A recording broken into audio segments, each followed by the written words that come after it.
Okay, gang. I was having trouble getting this to connect, and now it is. Okay, give me one quick sec. And here we go. Upper orientation is locked. Okay. All right, I'm going to hold my phone because it's being a little strange. Okay, so I wanted to talk to you today about weight loss. Now, 67% of our population is overweight, so that's scary. And about, oh boy, approaching 40% of us are obese. So this is a problem.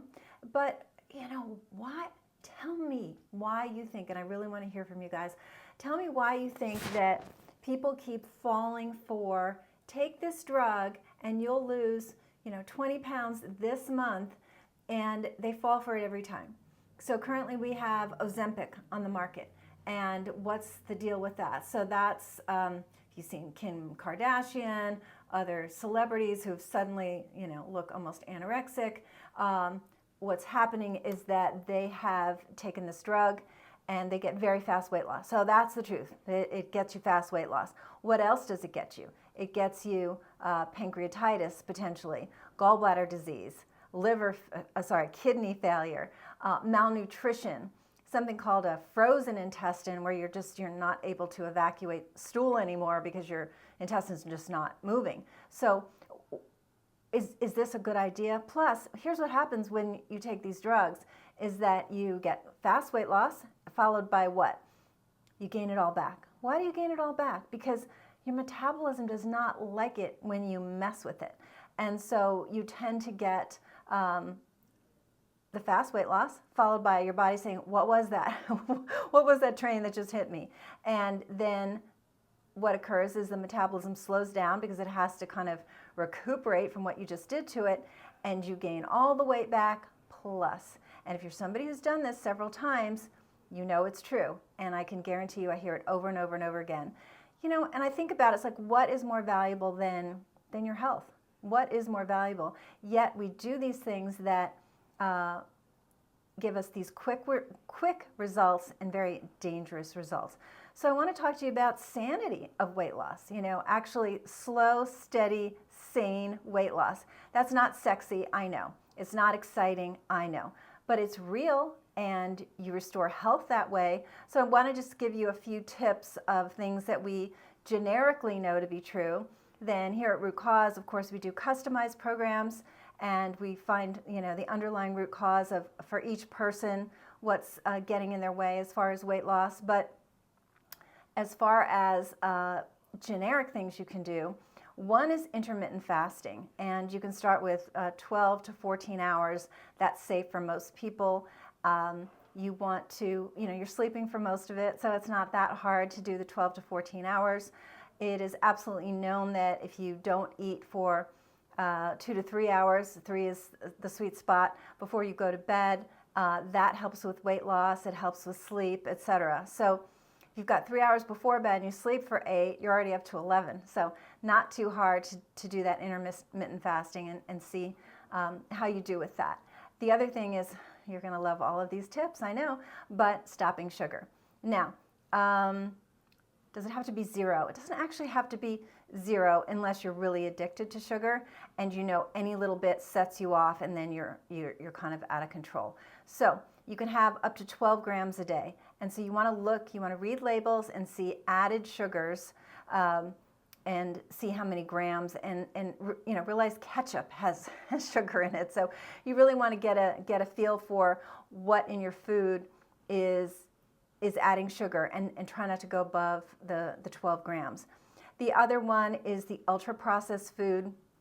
Those are the fast foods. Those are the foods that have 15 ingredients. As far as you look at the ingredient list, and there's a lot of ingredients.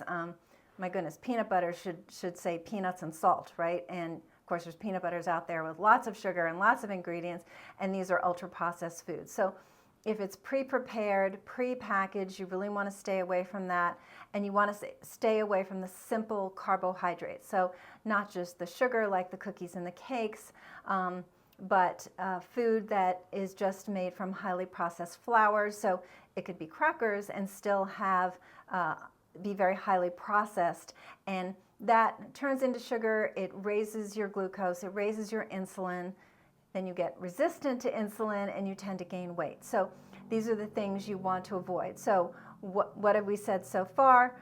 Talk about intermittent fasting, 12 to 14 hours, see how you do with that. Cut your sugar way down, not above 12 grams. Get rid of the ultra-processed and the refined carbohydrates. Now, when we're talking about refined carbohydrates, we're not talking about the beautiful complex carbohydrates, because the next item on my list is fiber. You want plenty of good fiber in your diet, and that comes from fresh fruit and vegetables, beans, and these things are very, very high in fiber and very good for you. So when I say cut the sugar, I don't mean fruit. Fresh fruit is very good for you. You don't want to have 5 pieces a day, more like 2 to 3 max.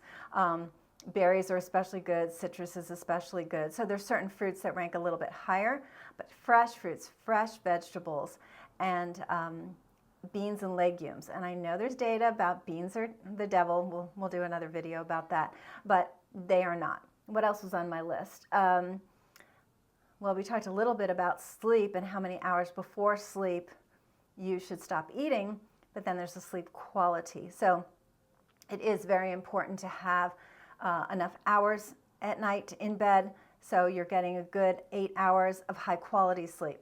And it's a little tricky to learn about the quality of your sleep, because I have a Whoop band. Sorry for the jiggling. I'm holding my phone because I was having some technical difficulties. But I have a Whoop band. People use an Oura Ring. They use an iWatch, Apple Watch. There's a lot of things that can give you some good perspective on how much you are awake at night, how much deep sleep, how much REM sleep you get, because these are all very key to the quality of sleep. So you can play with that, try to get a metric on it, because then you can really see what you're doing that's helping or harming your sleep.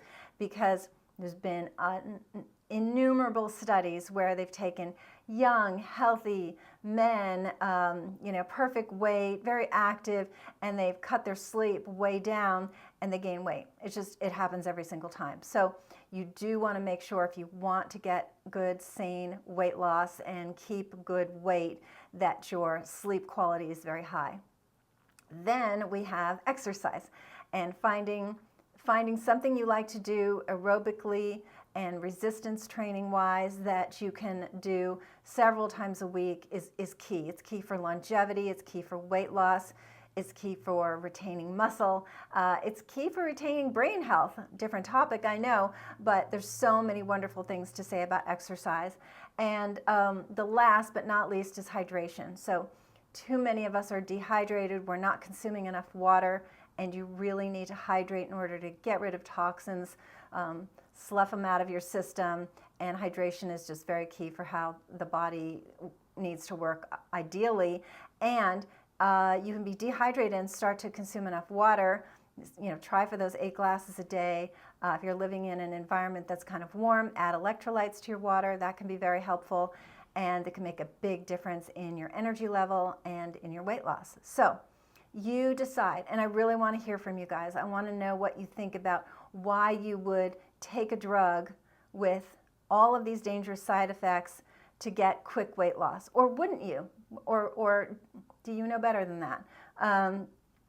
Obviously, many Americans don't, and I'll end with this quick story from a new patient I was meeting with for the very first time, and she talked about that over COVID she gained like 15 pounds, and she went to her doctor, and he's like, here, do this, and it was Ozempic, and it was, it's an injection, so it was something she could inject herself. And she said, she said, all my friends, and I'm sure she was exaggerating a little bit, but she said, all my friends are doing this, and they're doing this weight loss. And she said, I honestly would have done it if it wasn't an injection, because injections freak me out.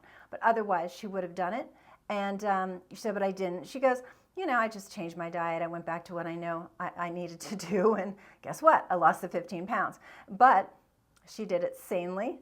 She did it a bit slowly, and now it's stayed off, right? So that's what I wanted to share with you today. Please really dive deep into these quick fixes, because there's nothing more important than your health. There's nothing more important than having your body work the way it's designed to, and it can do that if you treat it right. The quick fixes just never work. But anyway, if you have any questions, if your health is not exactly the way you want it to be and you need to improve it, you like the idea of really getting to the root cause, then reach out to us. If you like this information, please give it a thumbs up and subscribe to the channel, then more people can see us. And I will see you next time without holding my phone, and it won't jiggle. And I'll see you soon. Bye-bye.